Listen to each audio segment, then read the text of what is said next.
tegas, keras, dan disiplin. Tiga kata itu menggambarkan karakter Shin Tae-yong sebagai pelatih. Pria asal Korea Selatan itu sudah mengubah kultur timnas Indonesia. Program latihan Shin Tae-yong untuk timnas Indonesia kerap terfokus terhadap fisik.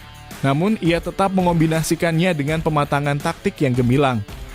Shin Tae-yong juga dikenal sebagai pelatih yang tidak pandang bulu. Dia tidak segan-segan untuk melakukan pencoretan jika ada pemain yang melanggar aturan atau bermasalah dengan attitude. Beberapa pemain yang pernah menjadi korban ketegasan Shin Tae-yong di timnas Indonesia antara lain Rifat Marasabesi, Osvaldo Hai, Nurhidayat Haris, Serdi Epifano, Yuda Febrian, hingga Sadil Ramdhani. Mendiang Alfred Riedel merupakan pelatih timnas Indonesia yang tak kalah tegas soal pencoretan pemain. Ada 3 pemain yang sempat dicoret oleh Riedel dari timnya karena masalah indisipliner. Titus Bonai, Vendry Mofu, dan Domingus Fakdauer adalah 3 pemain yang harus menerima pencoretan tersebut.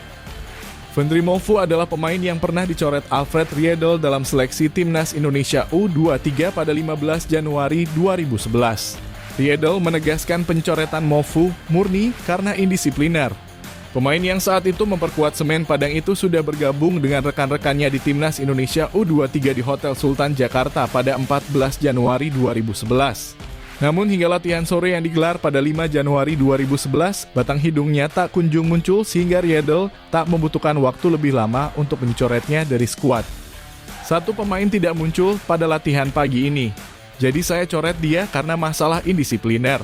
Dia keluar karena tidak muncul saat latihan dan sarapan pagi, ujar Riedel 15 Januari 2011 sore. Pemain lain yang pernah dicoret Alfred Riedel adalah Titus Bonai. Peristiwa ini terjadi hanya 2 bulan setelah pelatih asal Austria itu mencoret Mofu dari tim yang sama. Titus Bonai tidak terlihat dalam latihan pagi di kawasan Senayan.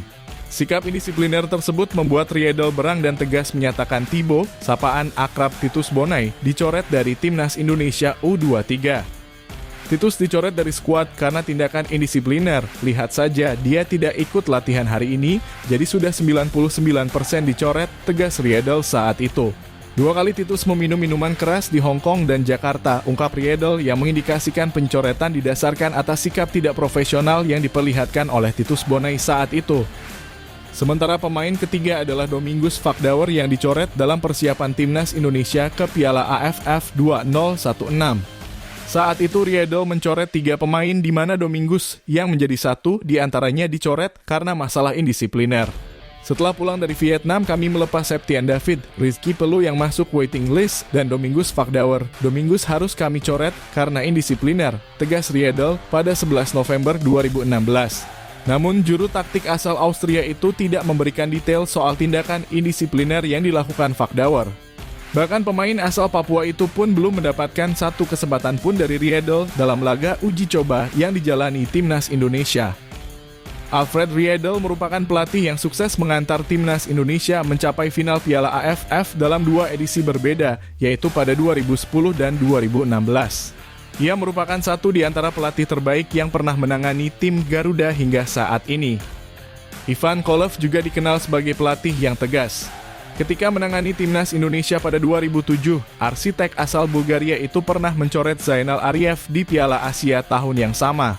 Ivan Kolev mengeluarkan Zainal Ariev dari timnas Indonesia karena alasan indisipliner yang belakangan diungkap karena melewati jam malam yang telah ditetapkan. Saya belum pernah sedikit pun, senakal-nakalnya saya tetap menjaga kondisi badan. Kalau pulang malam bisa ditolerir, jalan-jalan dengan teman. Memang waktu itu di timnas Indonesia bukan kabur, kata Zainal Arif. Kebetulan tidak ada di kamar sampai di hotel lebih dari pukul 23 lebih, pukul 10 memang harus di kamar. Saya sekamar dengan Ahmad Jufrianto yang masih sangat muda kala itu. Saya akui saya indisipliner tapi jam batas malam. Tapi kalau menyebut saya kabur, saya menolak timnas Indonesia, tidak nasionalis. Itu perlu diluruskan, tegas ex pemain Persita Tangerang dan Persib Bandung itu. Benny Dolo pernah 2 kali melatih timnas Indonesia pada 2000 hingga 2001 dan 2008 hingga 2020. Dia populer sebagai nakhoda yang keras dan dikenal galak. Bambang Pamungkas, mantan anak buah Benny Dolo di timnas Indonesia, coba mengenang mantan arsitek Arema, Persita Tangerang, hingga Persija Jakarta tersebut.